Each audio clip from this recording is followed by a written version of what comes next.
ขอนอบน้อมแด่พระรัตนตรัยสวัสดีท่านผู้ฟังที่เคารพทุกท่านนะครับเมื่อคืนที่ผ่านไปปรากฏว่ามีฝนตกลงมาถึงแม้ว่าจะไม่มากแต่ก็พอทำให้แผ่นดินชุ่มฉ่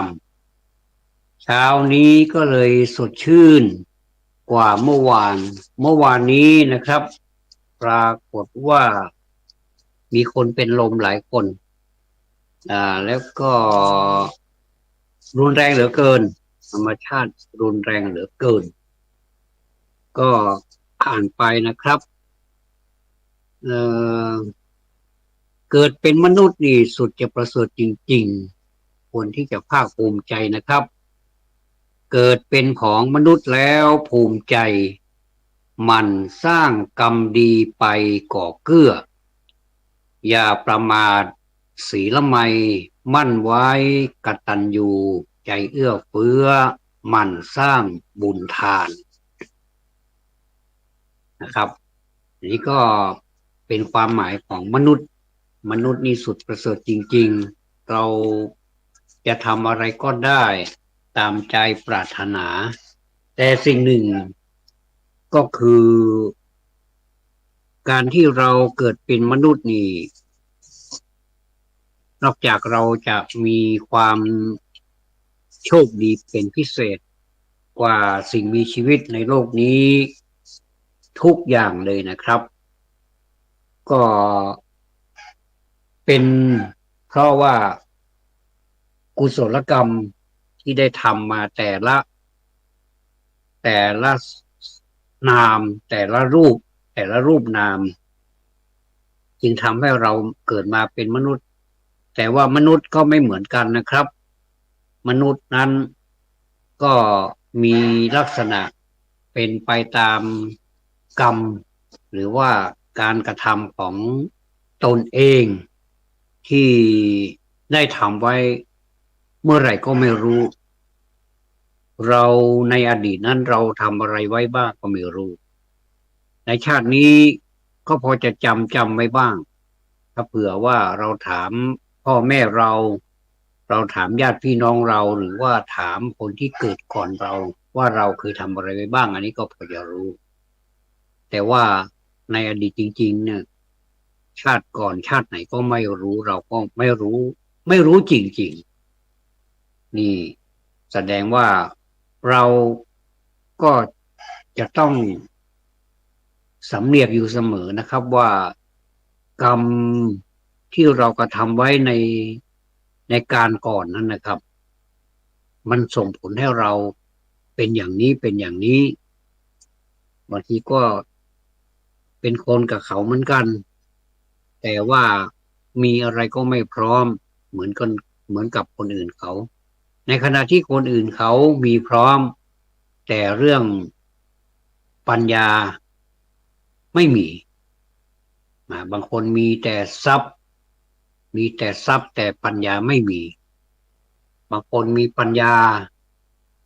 มีความรู้แต่ไม่มีทรัพย์หลายคนมีทั้งทรัพย์มีทั้งปัญญาหลายคนใช้วิชาหรือปัญญาของตนเองไปในทางที่ผิดทำให้เกิด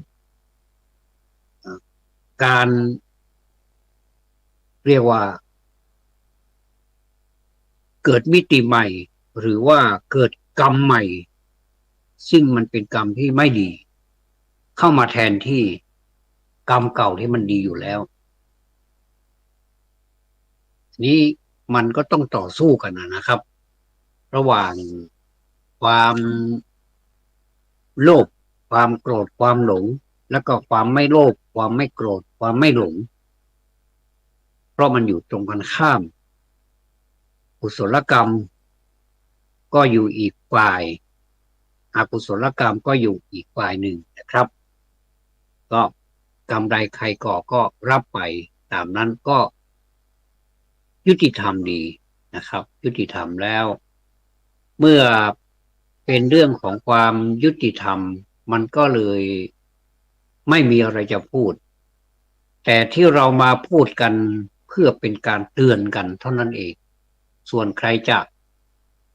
ฟังไปแล้วหรือว่าศึกษาไปแล้วจะทำจะคิดจะพูดอะไรก็เป็นเรื่องของปัจเจกบุคคลไม่สามารถที่จะไปห้ามปรามหรือว่าไปยุแยงตะแคงรั่วได้ก็แล้วแต่เพราะว่าคนเรานั้นก็มีอิสระในตัวเองอยู่แล้วนะครับทีนี้เรามาพูดถึงการทำบุญกันบ้างอันนี้พระอาจารย์ชยสาโรท่านพูดไว้ดีมากเลยนะครับอ่านี่ก็คนไทยนี่หรือว่าเป็นชาวพุทธนี่มักจะเป็นคนที่ใจบุญทำอาหารการกินไปถวายพระนี่ถนัดเลยครับถนัดมากๆเลยจะเอารสไหนรสชาติไหนเอาปริมาณเท่าไหร่พอได้ทราบข่าวมีงานบุญงานกุศลก็อยากจะถวายการทำอาหารไปถวายพระสงฆ์ที่วัดเนี่ยนะครับไม่ว่าจะเป็นวัดไหนก็ตามแต่เถอะคือก็คือการทำบุญที่ชาวพุทธนิยมกันนะครับตั้งแต่สมัยโบราณมาแล้วล่ะนะครับคำถามมีว่าการทำบุญเช่นนี้นะมันเริ่มที่ไหนจบตอนไหนนะครับถ้าตอบว่าเริ่มต้นตอนที่ทำการถวายและจบตอนถวายเสร็จแล้วนี่อันนี้ก็ถือว่าสอบตกนะถือว่าสอบตกถ้าเป็นนักธรรมเนี่ยนะครับนักธรรมก็ดีธรรมศึกษาก็ดีเนี่ยนะครับจัดว่ายังไม่ผ่านนะจริงๆแล้วเนี่ยการทำบุญเนี่ยควรจะเริ่มตั้งแต่เช้าตอนเช้าตรู่เลยนะเช้าตรู่เข้าครัวต้องมีกุศลธรรมนะต้องมีกุศลธรรมโดยเฉพาะสติอันนี้เป็นกุศลธรรมถ้าไม่ใช่สติแล้วมันเป็นอกุศลธรรมนะมันต้องมีสติคุ้มครองอะไรคุ้มครองจิตของเราตลอดระยะเวลาที่อยู่ในครัวนะครับอะไรเป็นอะไรอันนี้คือมีดไว้สับอันนี้โครกเอาไว้ตำอันนี้ทัพเพียวไว้คนเกลือพริกอะไรต่างๆที่อยู่ในครัวนี่จะต้องเป็นระเบียบเรียบร้อยจะต้องจัดให้เข้าที่เข้าทางหยิบก็ง่ายหายก็รู้ดูก็งามตาแล้วก็โดยเฉพาะอย่างยิ่งนี่มันจะต้องฉลาดต้องฉลาดต้องฉลาดนะครับภาษาธรรมะเรียกว่ากุศลต้องมีกุศลต้องฉลาดในเรื่องของเวลาบริหารเวลาเป็นถ้าบริหารเวลาไม่เป็นก็แย่นะประมาณเวลาไหนดีควรจะทำอย่างไรตื่นตี 5ประมาณ7:30จะไปวัดเนี่ยนะตื่นตี 5ภายในตี 5ถึง7:30เนี่ยเป็นเวลาของการทำอาหารให้เนียบให้สุดยอดฝีมือเลยว่างั้นเถอะนะครับมีเท่าไหร่สุดยอดฝีมือเลยประมาณเวลาให้ดีถ้าหากว่าประมาณเวลาไม่ถูกเนี่ยนะตอนท้ายนี่ดูนาฬิกาแล้วตายแล้วทำยังไงดีนี่รีบกลัวจะไม่ทันอย่างนี้เครียดแน่เครียดแน่เมื่อใจมันเครียดแล้วหน้าตามันก็เครียดไปด้วยร่างกายอะไรมันก็เครียดไปด้วยเหมือนกันทีนี้เมื่อเวลาความเครียดมันเกิดขึ้นนี่บุญมันก็เกิดน้อยมีเหมือนกันมีบุญเหมือนกันมีความสุขเหมือนกันคิดถึงทีไรแล้วก็มีความสุขเหมือนกันแต่มันมีน้อยนะครับมันเกิดน้อยนะเวลาดูสามีดูลูกใจเศร้าหมองนะใจมันเศร้าหมองเพราะการทำบุญถ้าขาดความฉลาดเนี่ยทำบุญแต่เช้าเลยนะครับวุ่นวายในตัวบุญมากเลยก็รำคาญ ขับรถไปนะขับรถไปไหนไปวัดนะขับรถไปวัดหน้าบึ้งแบบอะไรอ่ะแทนที่จะเป็นอาหารสุกิโตโหมิมันไม่ใช่นะมันกลายเป็นอาหารทุกขิโตโหมินะขอให้ข้าพเจ้ามีความทุกข์เถิดอะไรประมาณนี้มันไม่ใช่นะครับมันต้องเป็นอาหารสุกิโตโหมิแต่มันไปแบบอาหารทุกขิโตโหมิทุกขิโตโหมิรถบางคันน่ะเปิดธรรมะเนี่ยมีเหมือนกันนะรถบางคันนี่มีธรรมะผมมีซีดีธรรมะเต็มไปหมดเลยนะพอออกจากบ้านไปก็เปิดธรรมะแบบเบาๆสบายๆเคลียร์ไปแทนเสียงเพลงถ้าเป็นเสียงเพลงก็เป็นเสียงเพลงธรรมะอันนี้ก็บางคันนะครับคันก็ไม่ชอบก็ไม่เป็นไรครับก็ขอให้มีสติในการขับรถไปให้ถึงจุดหมายก็แล้วกันฟังเพลงแบบเบาๆนั่งไปไม่นานไม่กี่นาทีเอาละทีนี้ได้เวลาอันสมควรแล้วที่เราจะทะเลาะกันเนี่ยไม่ต้องบอกกันนะดูตากันก็รู้ว่าต่อไปนี้ข้าจะทะเลาะกับสูแล้วนะเนี่ยนะหรือว่าฉันจะทะเลาะกับเธอแล้วนะเนี่ยมันไม่ต้องบอกคือสัญชาตญาณมันออกมาพ่อบ้านแม่บ้านทะเลาะบอกแว้งกันเต็มรถเลยเสียงเต็มรถเลยเนี่ยก็ปรากฏว่าครับเสียงพระที่เทศพระที่กำลังปาฐกถากำลังพูดธรรมะอยู่เนี่ยทับไปเลยนะถ้ามีผู้โดยสารมาด้วยนี่บางรายหลับไปเลยครับก็คืออันนี้ก็คือข้อเสียของการที่จิตใจไม่เป็นปกติก็คือไม่มีศีลแล้วนะไม่มีศีลแล้วนะทะเลาะกันเนี่ยก็ถือว่าเป็นมุสาวาทานะเป็นมุสาวาทาเวรมณีข้อสี่นะในศีลห้าเลยนะการทะเลาะกันนี่ก็ถือว่าเป็นการเสียศีลข้อสี่เหมือนกันนะทะเลาะเดี๋ยวมันก็จะเป็นการโต้แย้กันด่ากันบริพาทกันต่างๆความโกรธนี่มาทำได้หลายอย่างได้เกือบทุกอย่างอะไรที่ขวางหน้านี่มันขวางหูขวางตาไปหมดเลยมันไม่โสภาสถาพรเลยนี่นะครับพอไปถึงวัดแล้วนี่นะก็ยังมีหลุมพรางคอยอยู่อีกอย่างเช่นถวายอาหารเช้าแล้วเนี่ยถวายอาหารเช้าพระแล้วเนี่ยนะนั่งจ้องมองว่าท่านตักของที่เราทำหรือเปล่าเนี่ยนะอันนี้ก็เรียกว่าเป็นปริโภคอีกเป็นกังวลท่านจะฉันของเราหรือเปล่าเนี่ยนะมีหลายคนนะแบบเนี้ยนะผมไปเจอตามวัดวาอารามต่างๆเนี่ยไปวัดบ่อยแล้วก็ไปเลี้ยงพระตอนเช้านี่เจอบ่อยๆในขณะที่พระนี่นั่งสงบนั่งสงบเสงี่ยมสังวรระวังอยู่ตลอดเวลาแต่โยมนี่นะครับโยมนี่เดือดร้อนเหลือเกินโยมนี่เดือดร้อนยังไงเดือดร้อนอารมณ์นะครับอารมณ์ควบคุมไม่ค่อยไหวอารมณ์แต่เช้าเลยหน้าบูดบึ้งคนทำบุญนี่มันหน้าบูดนี่มันไม่ค่อยดีนะเดี๋ยวมันอาหารมันจะบูดไปด้วยนะโยม อาหารมันจะบูดไปด้วยแค่ดูหน้าดูตาก็ไม่อยากจะรับประทานของคุณนั่นแหละเพราะว่าแค่หน้าของคุณก็บูดแล้วและอาหารของคุณก็คงจะไม่อร่อยประมาณนี้แต่แท้ที่จริงแล้วมันก็ไม่ได้เกี่ยวกันนะอาหารนี่บางคนนี่ขี้โกรธขี้โมโหนะแต่ทำอาหารอร่อยจริงๆอันนี้ยอมรับนะครับก็สรุปว่ามันไม่เกี่ยวกันแต่ว่าหน้าบูดเนี่ยมันไปสัมพันธ์กับการทำบุญ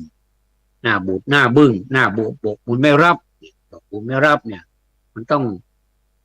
หน้าบอกบุญรับอันนี้ถ้าบอกบุญไม่รับนี่แสดงว่าหน้ามันบูดหน้ามันบึ้งนะท่านจะฉันของเราหรือเปล่านะ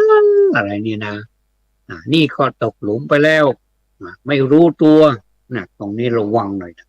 เพราะว่าเจอบ่อยเหลือเกินเตือนกันด้วยความหวังดีนะครับอันนี้ไม่ได้ว่าให้ใครนะครับก็ระวังเอาไว้บ้างก็ดีเหมือนกันมีสตินะ มีสมาธินะมีปัญญานะเอ่อมีสัมปชัญญะนะให้รู้ตัวตลอดว่าเรากำลังทำอะไรอยู่เป็นนะพอเรามีของดีแล้วก็แบ่งปันให้กันอย่างนี้แหละนะครับนี่พอคนนั้นนี่คนที่สังเกตดูพระกำลังฉันนี่นะพอไปเอาหม้อของตัวเองนะไปเก็บเนี่ยนะก็ยังเหลือเยอะมันก็รู้สึกมันน้อยใจนะน้อยใจเมื่อก่อนเขาก็เป็นเวลาไปถวายพระเวลาพระฉันของเรานิดเดียวบางทีก็เหมือนกับลงไปนิดเดียวอ่ะต้องเข้าใจนะครับว่าของที่อยู่บนโต๊ะนี่มันเยอะเหลือเกินญาติโยมเอามาเยอะนะครับแต่ละคนนี่บางทีก็2 อย่าง 3 อย่างท่านจะไปฉันหมดนี่ก็ไม่ไหวนะมันก็ต้องเอานิดหน่อยนั่นหน่อยนิดแล้วก็รอบต่อไปเมื่อพระฉันเสร็จแล้วเนี่ยพระก็ไม่ได้สนใจใยดีอะไรก็ให้ญาติโยมเข้าไปรับประทานได้ใครจะรับประทานกี่รอบจะทำยังไงรับประทานมากรับประทานน้อยไม่มีใครว่าให้ใครเลยอันนี้ก็ถือว่าได้อานิสงส์ไปพร้อมๆกันถวายพระแล้วก็ยังได้ยังได้รับประทานอีกเนี่ยนะครับถ้ารับประทานอะไรเราก็ได้รับประทานอันนั้นแล้วก็มีหลายอย่างอันนี้ต้องเข้าใจนะครับเนี่ยแต่เกิดความน้อยใจเนี่ยมันห้ามไม่ได้มันเกิดเลยน้อยใจเมื่อความน้อยใจมันมีเนี่ยก็แหมก็คิดในใจอ่ะท่านท่านตักของเรานิดเดียวเองอ่ะทำไมรังเกียจเราหรือเปล่าอะไรเนี่ยคิดเป็นนิวรณ์ไปอีกละนะไม่เกิดสงสัยอีกละนะวิจิกิจฉานะสงสัยอีกละอ่าอุตส่าห์ตื่นมาแต่เช้าเลยเราอย่าเสียใจแล้วก็เสียดายตัวบุญมันก็ไม่เกิดตัวบุญมันก็เกิดน้อยนะตัวบุญมันก็เลยเฉาไปเลยนะเหมือนกับต้นไม้เหมือนกับต้นไม้มันไม่ได้รับความชุ่มฉ่ำก็เลยเฉาไปเลยแล้วก็ทีนี้ก็เกิดการไม่รู้จักบุญไม่รู้จักรักษา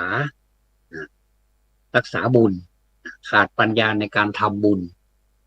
ถ้าจิตใจยังไม่ไม่เสียศูนย์พอนะครับบางคนนั่งนั่งทานข้าวอยู่เนี่ยนะครับนินทาคนนั้นนินทาคนนี้ถ้าถ้าคุยการเมืองยิ่งไปกันใหญ่เลยเรียกว่าไปวัดแต่ไม่ถึงวัดโดยเฉพาะอย่างยิ่งเวลานั่งทาน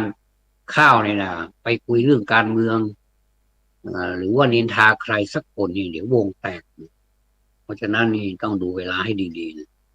มันต้องสุนัขขตังสมังคลังต้องดูฤกษ์ดูยามก่อนแต่สุนัขขตังอ่าอันนี้นี่พระพุทธเจ้าไม่สอนให้ดูฤกษ์ดูยามแต่ว่าเลิกเลิกดียามดีมันอยู่ที่ตัวของเลิกเองนะเวลาไม่เกี่ยวกับแต่คนสมมุติขึ้นมาว่าเลิกนั้นเลิกนี้มันดีก็เลยกลายเป็นประเพณีไปครับก็เลิกงามยามดีแล้วนะวันนี้เริ่มวันนี้แล้วสิครับก็โฆษณาให้หน่อยนะครับโฆษณาบุญเอาบุญมาฝากกันพ่อแม่พี่น้องทั้งหลายนะครับวัดท่าข้ามนะวัดท่าข้ามหมู่6ตำบลศพเปิงอำเภอแม่แตงจังหวัดเชียงใหม่ครับมีงานปล่อยหลวงนะครับฉลองเสนาสนะฉลองโรงครัวอะไรต่างๆนะครับก็ตั้งแต่ผมจดไปไหนแล้วนะครับเดี๋ยวก่อนขอดูหนึ่งตั้งแต่วันนี้เป็นต้นไปนะครับถึงวันที่23เดือนมีนาคมปีนี้นะครับก็ขอเชิญท่านสาธนิกชนทั้งหลายนะอยากจะไปแก้ร้อนนะก่อนความวุ่นวายก็ไปทำบุญได้ที่วัดท่าข้ามเลขที่16/6ให้รายละเอียดนะเลขที่16/6หมู่6นะตำบลศพเปิง อำเภอแม่แตงจังหวัดเชียงใหม่ซึ่งก็ในงานนี้ก็จะมีมหรสพสมโพธินะมหรสพสมโพธิในสมัยก่อนนี่ผมเคยเป็นเด็กเคยเป็นเด็กก็เคยเป็นเด็กสิครับเมื่อเติบโตขึ้นมาแล้วก็ตอนเป็นเด็กๆนี่ชอบไปดูหนังกลางหนังกลางแปลงชอบมากถ้าเป็นหนังที่เขาเก็บตังค์เขาเรียกว่าหนังโรงหนังที่ฉายในโรงภาพยนตร์หนังที่เก็บตังค์นี่ก็สงสารตัวเองเหลือเกินเพราะว่าอ่าเขาจะต้องเก็บแม้แต่เด็กเขาก็ต้องเก็บนะอาศัยว่าตัวเราเล็กบางทีเราก็อาศัยแทรกผู้ใหญ่เข้าไปอันนี้ก็พอได้อยู่แต่พอใหม่ๆก็ทำได้แต่พอนานไปเขารู้แกวเราเข้าไปในโรงหนังโดยใช้วิธีนี้เขาก็เลยจับตามองเป็นพิเศษเราก็เลยอดดูเลยสิครับเมื่ออดดูแล้วก็ไม่กลับบ้านนะก็ยังไม่กลับบ้านนะครับยังไม่กลับก็ยังมีวิริยะอุตสาหะอยู่ว่าถ้าเรากลับเนี่ยเราก็มาก็เสียเวลาก็ตั้งอกตั้งใจมาก็ขอให้มันตั้งอกตั้งใจอ่าได้ดูในช่วงสุดท้ายของงานของหนังก็ยังดีนะก็ก็เลยได้ดูใกล้ๆจะจบนะครับพอหนังใกล้จะจบตอนที่พระเอกกำลังจะมาช่วยนางเอกนะผู้ร้ายจับนางเอกไปเนี่ยก็มีเสียงแบบโอ้ประโคมดนตรีจนแบบโอ้คือระทึกเหลือเกินอยากจะเข้าไปดูก็ปล่อยเขาเรียกว่าปล่อยนะครับทีนี้ก็ปล่อยเป็นอิสระเลยเข้าไปตามใจชอบเลยนะไปดูสักพักหนึ่งประมาณสัก10 นาทีได้ก็หนังก็จบแล้วเนี่ยนะอันนี้ก็เสียดายรู้สึกน้อยใจเหมือนกันนะเราก็เลยไม่ได้ดูตั้งแต่เริ่มต้นมันก็เลยกลายเป็นปมมาตั้งแต่เล็กๆแล้วล่ะว่าทำไมเขาตัวเราเล็กนิดเดียวทำไมเขาไม่ปล่อยให้เขาไปให้เราเข้าไปดูนะนี่แต่ก็พยายามเข้าใจตัวเองนะครับว่าอ๋อมันมันเป็นกติกาของเขามาหาตังค์เขามาฉายหนังก็เพราะเก็บตังค์แต่ถ้าเป็นอิสรภาพที่สุดก็คือหนังกลางแปลงมันไม่มีเก็บตังค์แต่มันก็ต้องอดทนเอาเวลาเขามาขายยาขายโน่นขายนี่มันก็ต้องมันก็ต้องให้โอกาสเขาทำมาหากินนะผมก็เลยเข้าใจว่าคนเราก็มีช่องทำมาหากินหลายอย่างเป็นแบบนี้นี่เองนะอ่าเพราะฉะนั้นอย่าลืมนะครับงานปล่อยหลวงวัดท่าข้ามนะทีแรกผมเข้าใจว่าเป็นตำบลแม่เหี่ยอำเภอเมืองไม่ใช่นะครับเป็นตำบลสุเปิงอำเภอแม่แตงนี่เองนะครับก็เป็นงานฉลองโรงครัวหอฉันเสนาสนะภายในวัดเริ่มตั้งแต่วันที่20ถึง23มีนาคมมีมหรสพต่างๆตลอดงานครับท่านจะโทรศัพท์ไปก็ได้นะครับไปร่วมทำบุญก็โทรศัพท์ไปก่อนก็ได้0844834972ครับอีกครั้งหนึ่ง0844834972ครับนี่ก็เป็นงานบุญของวัดท่าข้ามงานปอยหลวงเริ่มเริ่มสนั่นแล้วนะปอยหลวงเพราะว่ามีนามาแล้วนะครับมีนาเดือน6นู่นเดือน7ปีใหม่นั่นก็ยังมีอยู่กันก็ไปร่วมทำบุญนะครับก็กำลังใจนะกำลังใจกำลังใจเป็นสิ่งสำคัญหัดเติมหัดเติมให้คนอื่นแล้วเขาจะกลับมาเติมให้คุณเองนะครับอันนี้ก็เป็นคลิปของกันและกันชาแนลซึ่งหลายท่านก็ดูแล้วแต่ว่าหลายท่านก็ยังไม่ได้ดูจะพูดให้ฟังหน่อยหนึ่งนะครับมีแท็กซี่อยู่คันหนึ่ง อยู่คันหนึ่งน่าจะเป็นรถแก๊ปน่าจะเป็นรถที่คล้ายๆว่าพอผู้โดยสารขึ้นก็เป็นลักษณะเหมาเนี่ยแต่ว่าไปเจอไปเจอคุณผู้หญิงคนหนึ่งรู้สึกในตาจะบอดทั้งสองข้างไม่เห็นอะไร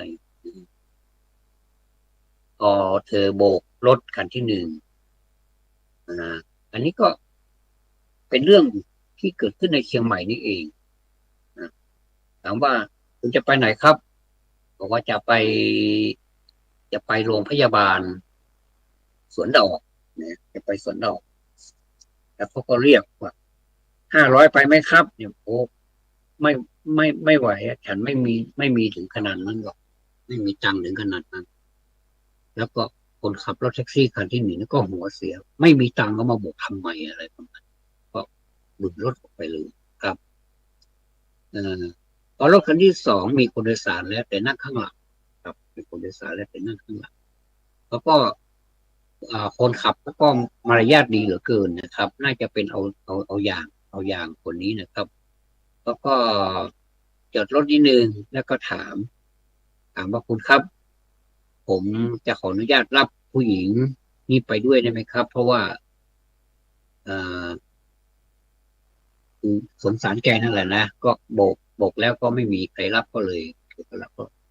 ผู้โดยสารนั้นผู้โดยสารที่อยู่ข้างหลังนั้นด้านหลังนั้นก็บอกอนุญาตได้เลยตามสบายรับไปก็ถามว่าคุณจะไปไหนก็บอกว่าไปโรงพยาบาลสวนดอกก็ขึ้นมาเลยครับเนี่ยพอ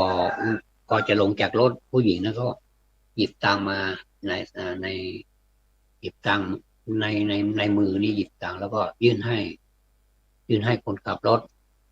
มีทั้งใบละ 100ใบละ 20ใบ 20อยู่ข้างบนนะอยู่ข้างบนเขาก็เขาก็คนขับรถน่ะ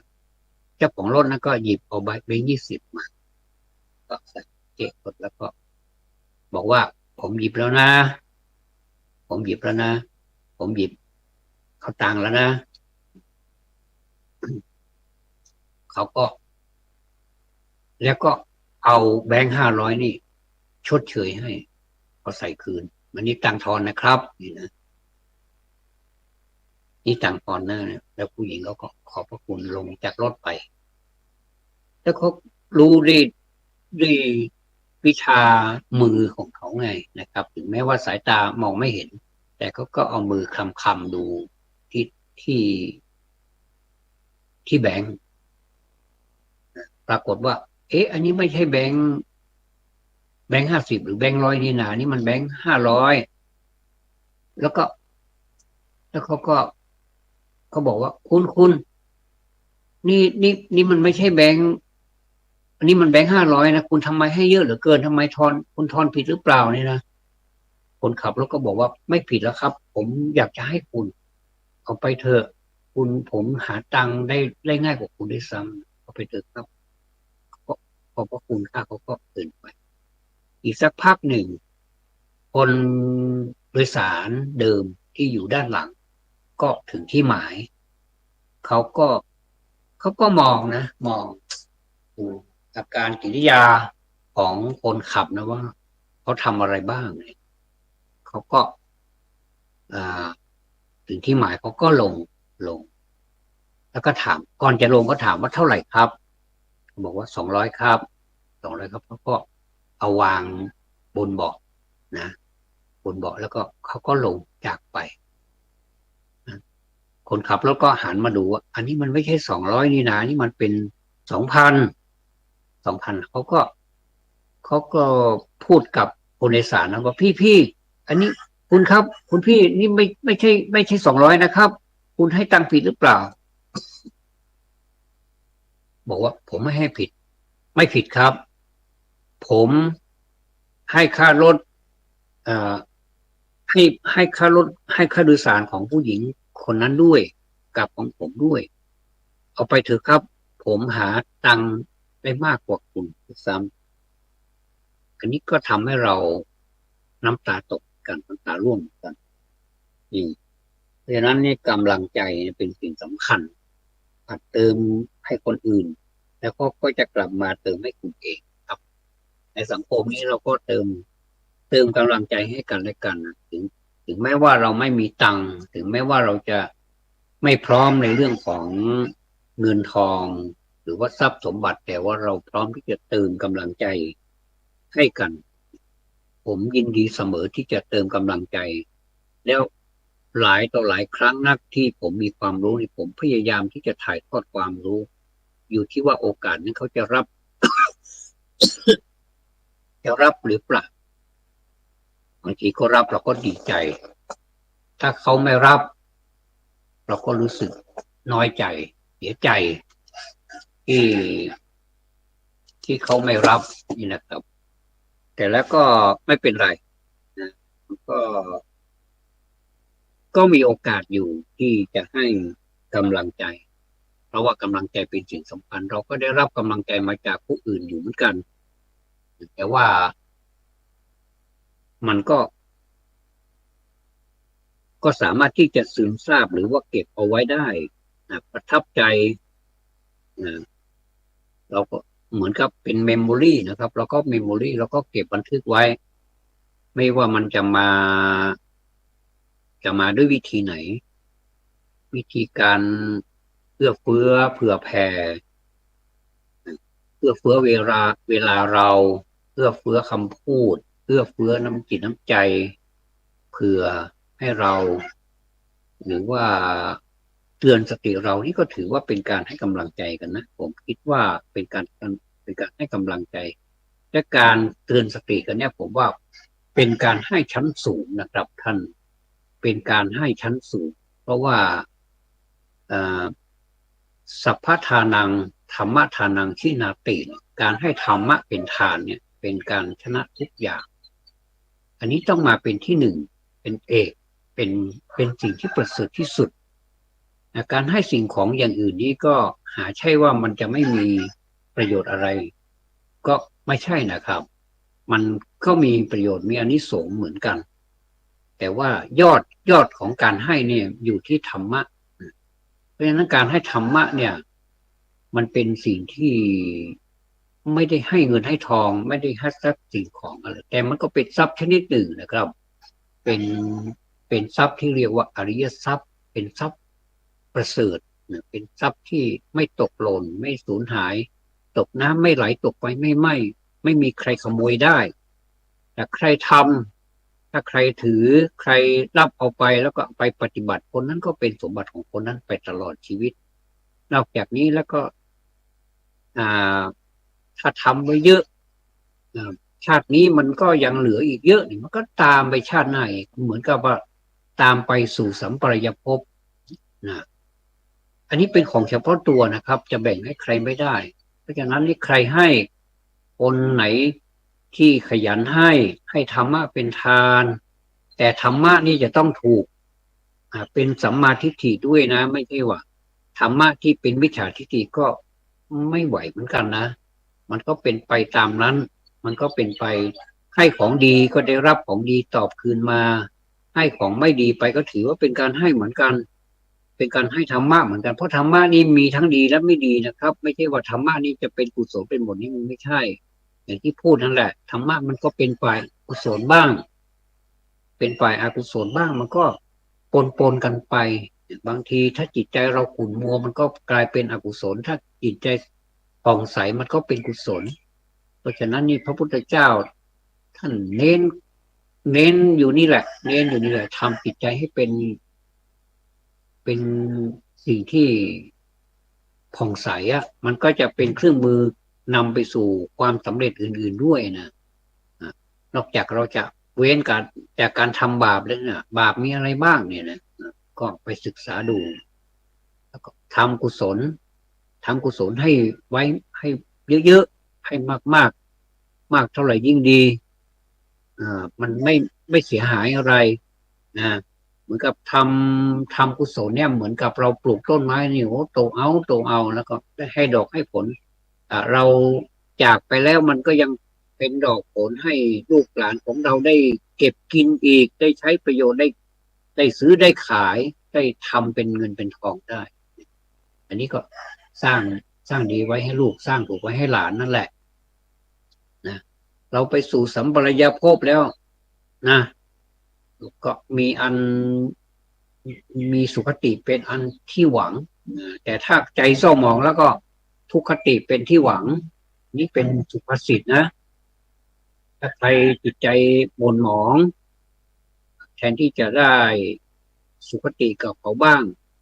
แต่ก็ต้องไปทนทรมานกับทุกขติเพราะว่าไม่มีใครใช้ให้ทำแต่ก็ทำเองก็ได้เองก็ยุติธรรมแล้วนะครับเนี่ยผมพูดถึงกำลังใจเนี่ยเป็นสิ่งสำคัญกำลังใจถ้ามีกำลังทรัพย์ด้วยมันก็ดีนะครับเพราะว่าคนเราอยู่ในโลกนี้มันก็สมบัติเรามีเยอะแยะนะแต่ว่าก็ใช้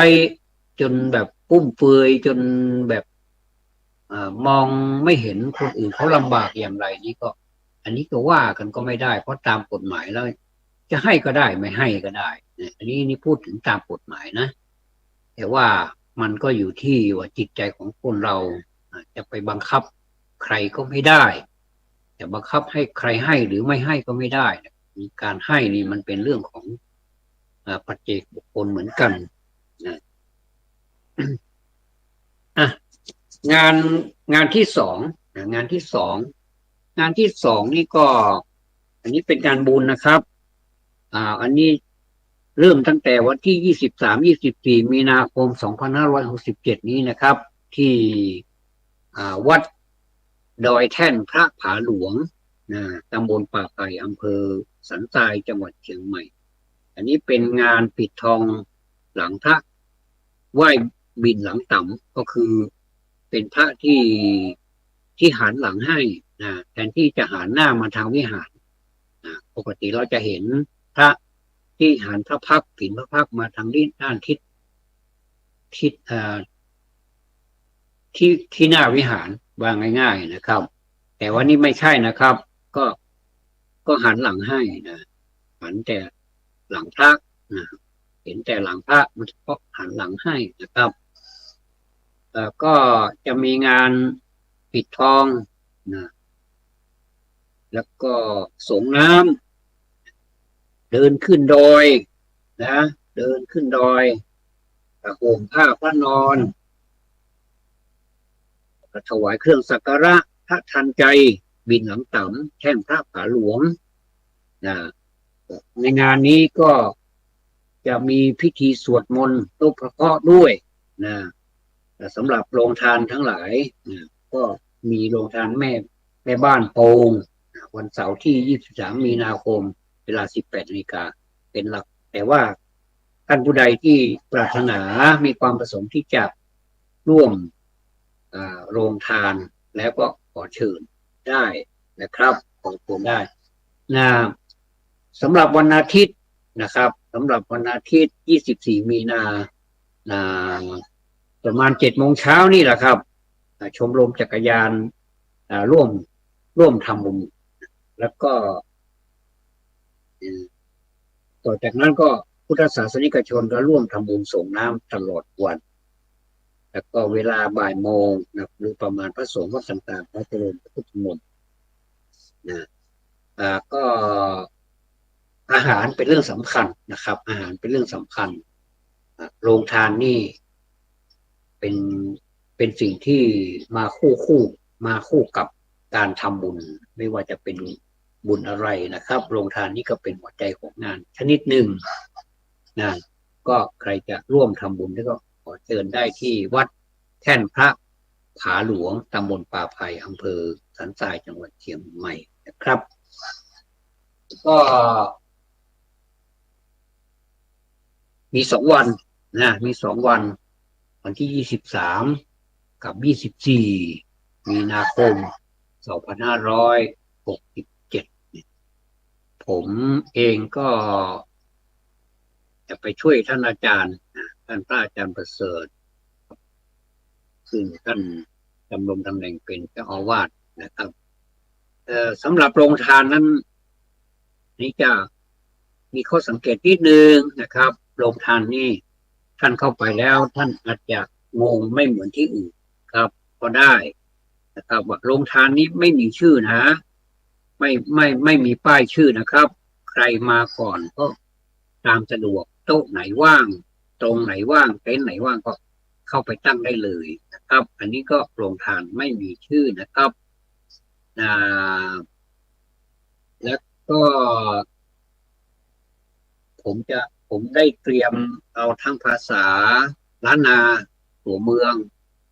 แล้วก็เป็นภาษาอังกฤษนะครับเกี่ยวกับประวัติของวัดโดยย่อนะครับก็จะมาให้ความรู้มาให้ท่านดูด้วยนะครับเพราะว่างานนี้เป็นงานของล้านนาไทยของเราเป็นประเพณีนิยมของล้านนาของเรานะก็เลยเอาตัวเมืองนะครับว่าตัวหนังสือล้านนานี่มาให้ท่านดูด้วยถ้าใครสนใจเดี๋ยวก็ติดตามดูนะครับว่าจะติดตั้งไว้ตรงไหนนะครับก็เรียนเชิญนะครับวันที่23วันที่24มีนาคมนะครับวัดดอยแท่นพระป่าหลวงตำบลป่าไปอำเภอสันทรายครับมีงานปิดทองหลังพระส่งน้ำเตลขึ้นดอยแล้วก็ปั่นจักรยานห่มผ้าพระนอนมีการฟ้อนรำสมโภชต่างๆเดินขึ้นดอย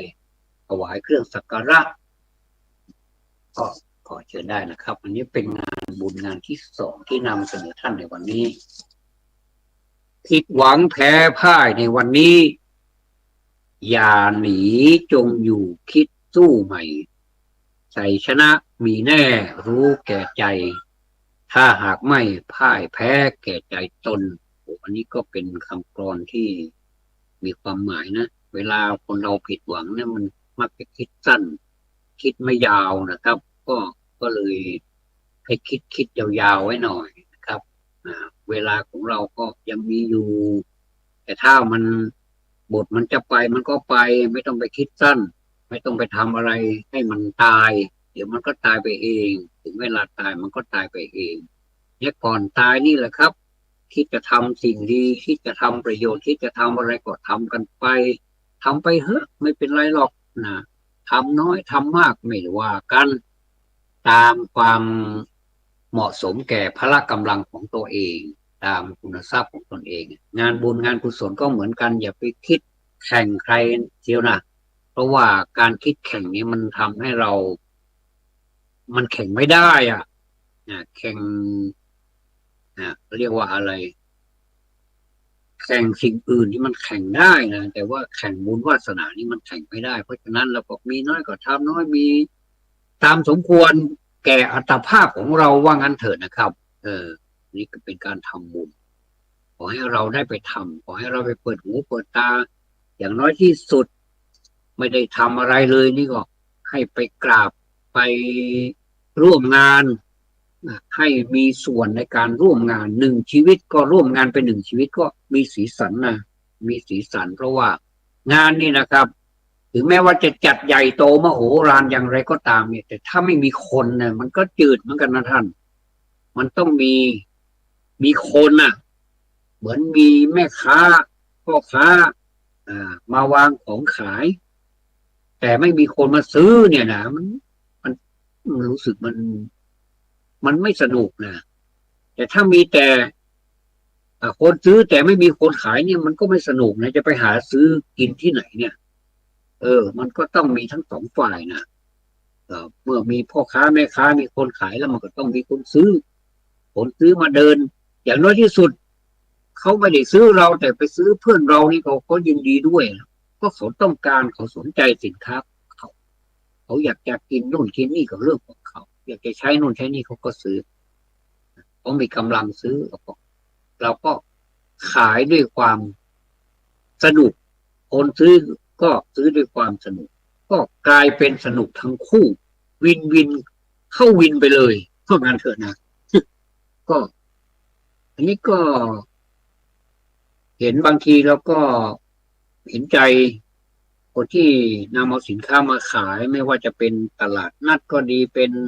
ตลาดอะไรก็ตามนี่นะที่เขาขายนี่บางทีก็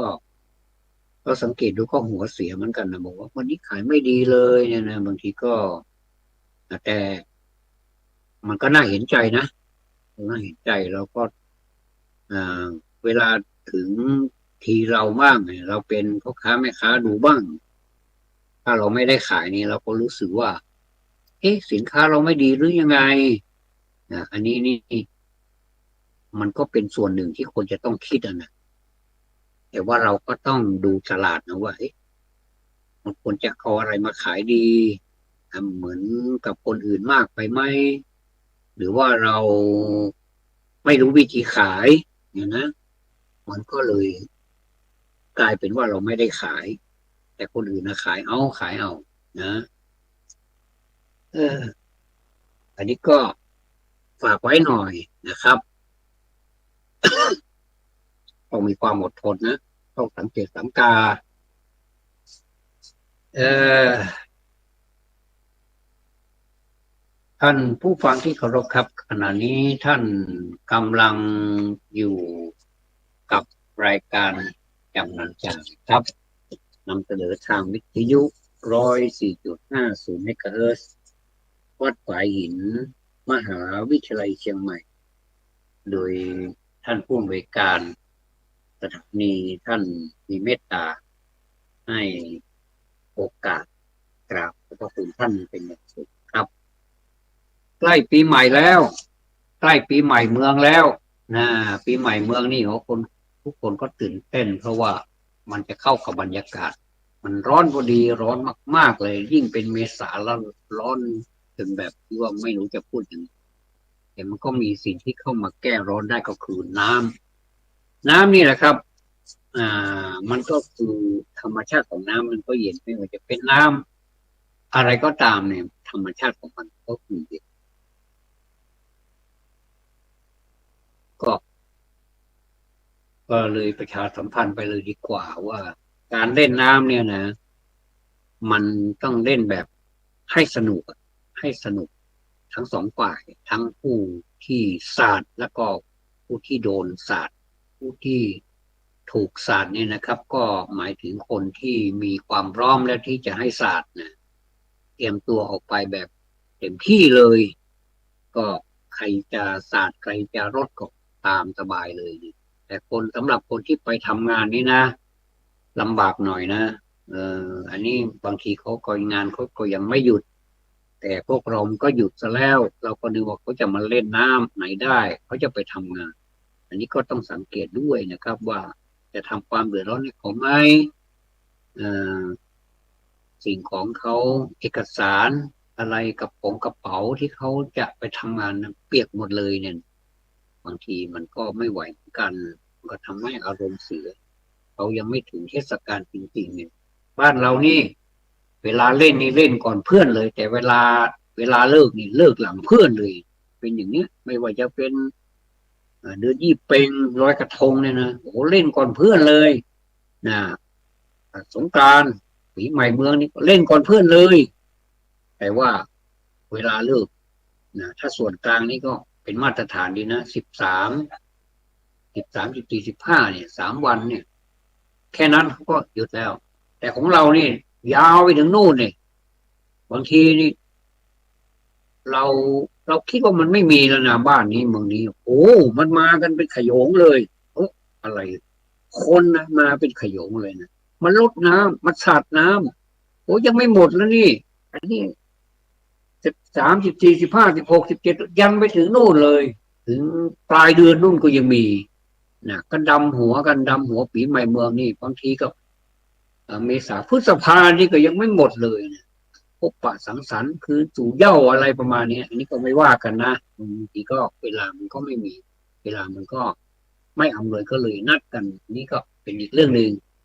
อันนี้ก็ไม่รุนแรงเท่าไหร่แต่ว่าถ้ารุนแรงนี่ก็คือ13 14 15 16นี่นะโอ้โหมันเยอะเหลือเกินไม่ว่าเป็นถนนหนทางอะไรนี่ต้องไม่ประมาทนะทีก็ใช้ถังใช้อะไรลูกเด็กลูกเล็กเด็กแดงอะไรนี่ก็พากันไปเล่นเพราะว่าข้างๆถนนนี่มันรถมันผ่านเยอะก็รู้สึกมันสนุกหน่อยตอนที่เราเป็นเด็กเราก็ต้องเข้าใจนะก็ที่ เขาอยากจะเล่นก็เหมือนกับเรานี่แหละนะแต่นี่ก็มันคนละประเด็นมันคนละวาระกันนะเมื่อก่อนนี้มันไม่ใช่อย่างนี้นะทีนี้มันแบบมันเป็นอีกอย่างที่เราเห็นนะเพราะฉะนั้นนี่ผู้หลักผู้ใหญ่ต้องให้ความสนใจกับลูกหลานด้วยนะครับว่าอย่าไปปล่อยให้เขาเล่นไปตามขนองมือขนองนะใจขนองมือขนองมันก็ไปนะจะทำให้เดือดร้อนกันเป็นเป็นเป็นแถวเลยเดือดร้อนทั้งคุณพ่อคุณแม่คุณลูกคุณตาคุณยายชาวบ้านก็เดือดร้อนกันเป็นก็คือมีอุบัติเหตุเกิดขึ้นโดยที่ว่าเนี่ยงานนี่แหละงานนี้มันถ้าเด็กมันโตแล้วนี่มันก็มีอะไรเข้ามาแทรกอีกเพื่อความมันในอารมณ์เพื่อความสนุกสนานเพิ่มเติมให้มันมีรสชาติขึ้นเนี่ยนะมันก็เลยทำให้เกิดอุบัติเหตุนี้เกิดขึ้นทุกเมื่อขนาดระวังแล้วมันยังเกิดขึ้นเลยนะโอ้โหถ้าไม่ระวังยิ่งแล้วใหญ่เลยเพราะฉะนั้นนี่ก่อนที่จะถึงเวลานะปีใหม่เมืองจริงๆนี่เราต้องเข้าคอร์สอบรมกันสักหน่อยนึงนะทั้งบ้านกับทั้งวัดนะอบรมกันนะจะฟังหรือไม่ฟังนี่ก็ยังดีที่เราทำหน้าที่บางทีก็เขาฟังเขาคงจะคิดได้ว่าผลเสียมันเป็นอย่างนี้นะเขาคงจะไม่ทำก็ได้ถ้าเป็นการลดอุบัติเหตุแล้วก็เป็นการช่วยทางราชการด้วยนะแต่ที่เขาเรียกว่าอะไร7 วันอันตรายอะไรต่างๆมันอันตรายจริงๆนะไม่ใช่7 วันปลอดอันตรายนะเรียกว่า7 วันอันตรายเพราะฉะนั้นใครที่ไม่อยากจะสูญเสียทั้งความรู้สึกทั้งสุขภาพกายสุขภาพใจนี่นะก็ควรจะสั่งสอนเขาแต่เนิ่นๆนะยกตัวอย่างให้เขาแล้วก็ทำตัวให้เป็นตัวอย่างด้วยนะไม่ใช่ว่าคุณพ่อเมาแอคุณแม่ก็เมาแอแล้วก็ไปบอกให้คุณลูกไม่ให้เมานี่ไม่ได้นะอันนี้นี่มันขัดกับความรู้สึกนะมันก็ต้องมีความอดทนนี่เป็นช่วงที่แข่งขันกันอดทนนะครับแข่งขันกันใช้ธรรมะขันตินะขันตินี่ทราบแล้วใช่ไหมว่ามันคืออะไรขันติเนี่ยไม่ใช่ขันแตกนะเอามาเดี๋ยวเอามาแตกกระจุยกระจายหมดไม่ใช่นะคือขันตินี่คือความอดทนนั่นแหละนะฝึกให้เขาให้ลูกหลานมีความอดทนแล้วเราก็อดทนเป็นตัวอย่างอดทนเป็นตัวอย่างอย่าไปทำให้เขาอะไรย้อนแย้งเราว่าคำสอนของเรานี่ดีมากมากเลยเสียอย่างเดียวคือคุณพ่อคุณแม่ไม่ทำดีเลยนะเพราะว่าเรานี่เป็นต้นฉบับเราเป็นต้นเสียงเราเป็นไอดอลเขานะเพราะฉะนั้นไอดอลเนี่ยมันสำคัญนะมันอะไรที่มันไม่อดไม่ทนมันจำเป็นต้องทำนะโดยเฉพาะอย่างยิ่งอดทนในช่วงเทศกาลนี้มีอานิสงส์มากนะมีอานิสงส์ยิ่งกว่าทำอานิสงส์ด้วยนะถ้าทำเป็นตัวอย่างเนี่ยไปฟังทำอานิสงส์เนี่ยอานิสงส์ของการฟัง10 ครั้งเนี่ยยังไม่เท่าทำเป็นตัวอย่างครั้งเดียวเลยนะอันนี้นี่มันก็ดีไปคนละอย่างฟังแล้วมันก็สบายใจและเป็นความรู้แต่ว่าการทำให้เป็นตัวอย่างนี้มีอานิสงส์มากเลยนะที่สุดไม่ได้เลยนะท่านเพราะฉะนั้นนี่เป็นห่วงกันจริงๆครับวัดใจวัดตัววัดตนขัดพ้นดัดบนพ้นจิตล้างนอกล้างในใสคิดวัดจิตวัดใจวัดเป็นขอบพระคุณสำหรับการติดตามรับ